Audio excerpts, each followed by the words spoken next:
आज आपण पाहूया पाण्याचा एकही थेंब न वापरता बनवलेलं चिकन।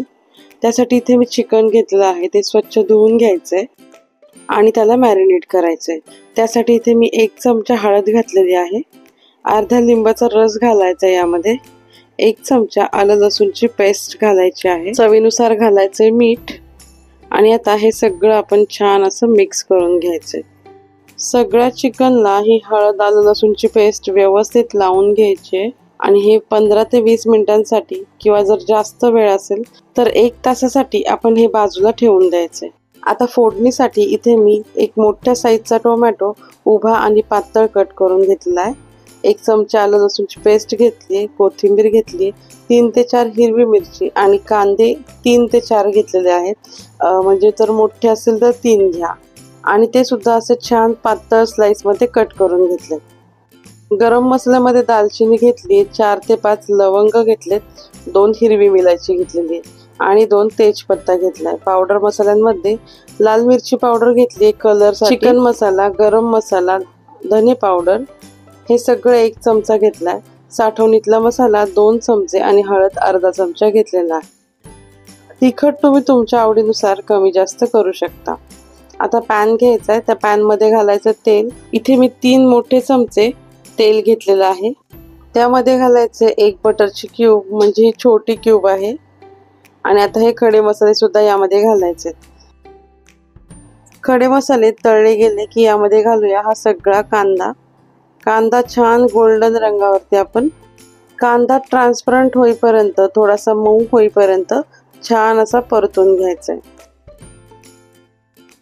कांदा परतून झाला की यामध्ये लगेच आपण 1 चमचा आलं लसूणची पेस्ट घालणार आहोत आणि टोमॅटो सुद्धा घालणार आहोत। आता हे सर्व व्यवस्थित परतून घ्यायचंय। हे सर्व परतून झालं की यामध्ये लगेचच घालूया आपण थोडीशी कोथिंबीर, थोडी वरण घालायला ठेवली आहे आणि थोडी आता फोडणीला घातलेली आहे आणि सगळे पावडर मसाले यामध्ये घालायचे आपण। आता हे सगळे पावडर मसाले छान असे फ्राय करून घेऊया। हे मसाले परतत असतानाच यामध्ये आपण ज्या हिरव्या मिरच्या घेतल्या होत्या त्या घालणार आहोत। या अख्ख्या मिरच्या आपण यामध्ये घातलेल्या आहेत, त्या मिरच्या सुद्धा या मसाल्यांबरोबर छान परतून घ्यायचंय। आता मसाला आणि मिरच्या असं हे सगळं छान व्यवस्थित परतून झालेलं आहे। आता यामध्ये मी सगळं मॅरिनेट केलेलं चिकन घातलंय।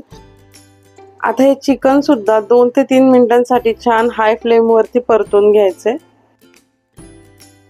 हे परतून झालं की यामध्ये घालायचंय चवीनुसार मीठ। मीठ घालताना काळजीपूर्वक मीठ घालायचंय, कारण मॅरिनेशन मध्ये सुद्धा आपण थोडं मीठ घातलं होतं। आता यावरती झाकण ठेवूया।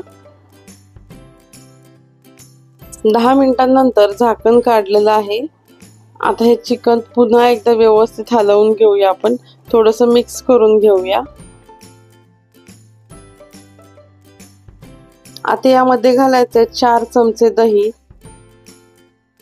आता हे दही सुद्धा छान मिक्स करायचंय, गॅसची फ्लेम बंद ठेवायची आणि मग दही मिक्स करून घ्यायचंय, किंवा बारीक गॅसची फ्लेम ठेवली तरी चालणार आहे, पण मी आता बंद केलेली आहे। आता हे दही सगळं व्यवस्थित मिक्स करून घ्यायचंय। जर चालू गॅसवर किंवा हाय फ्लेम वरती आपण जर दही घातलं तर ते दही फाटण्याची शक्यता जास्त असते, त्यामुळे हे बारीक करायचं गॅस किंवा बंद करायचंय आणि मगच आपण हे दही मिक्स करून घ्यायचंय। आता यावर झाकण ठेवून 10 मिनिटांसाठी शिजवून घेऊया।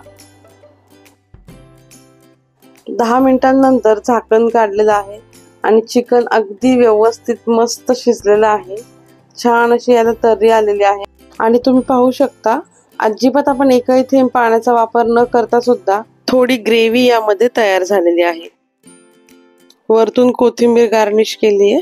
गॅस बंद करायचा आहे आणि भाजी सर्व करून घ्यायची आहे। मस्त असं चमचमीत वाफेवरचं सुकं चिकन तयार आहे, नक्की ट्राय करा। हे सुक्कं चिकन अगदीच ड्राय नाहीये, त्यामुळे तुम्ही राईस बरोबर सुद्धा हे आरामशीर खाऊ शकता। चला तर मग पुन्हा भेटूया अशाच काही रेसिपींसोबत। तोपर्यंत चॅनलला लाईक, शेअर आणि सबस्क्राईब करायला विसरू नका। धन्यवाद।